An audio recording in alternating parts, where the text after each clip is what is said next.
Okay, so I want to tell the story of how I was able to heal this beautiful peach tree.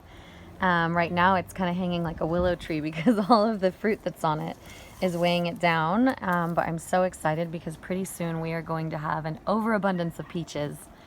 Right now they're still a little hard, but they're getting there, and it's really exciting because when we moved in here 2 years ago,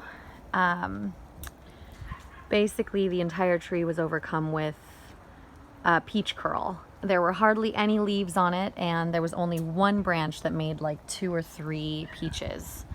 So what I did is, first of all, I fertilized it in the winter before the spring season and started watering it a lot. And then I started picking off the leaves. I would spend a little bit of hours at a time picking off the peach curl leaves from this tree.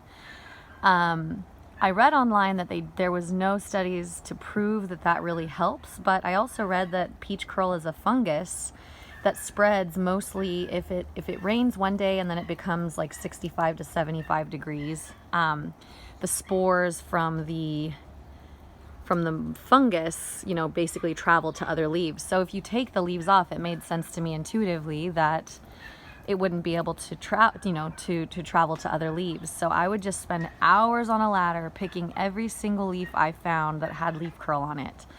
And sure enough, the plant created new leaves in its place that didn't have the leaf curl, and it's a healthy plant, a healthy tree. And I'm just so grateful. I really didn't think we would be able to bring it back, but we did. Another thing I did was that I cut off, there were tons of what they're called sucker branches or suckers off of the trunk of the tree. Like this was a sucker, that was a sucker, sucker, and then here obviously that one was a little bit too thick, so I didn't remove it. But any of those like small fresh branches that were trying to come out of the trunk, they're considered suckers. So I cut all of those off. And one thing to note is to always throw the leaves that have the leaf curl on it. Like, see, I can actually see a little bit right here. You can see what it looks like. Throw them away in the trash. Don't ever compost it.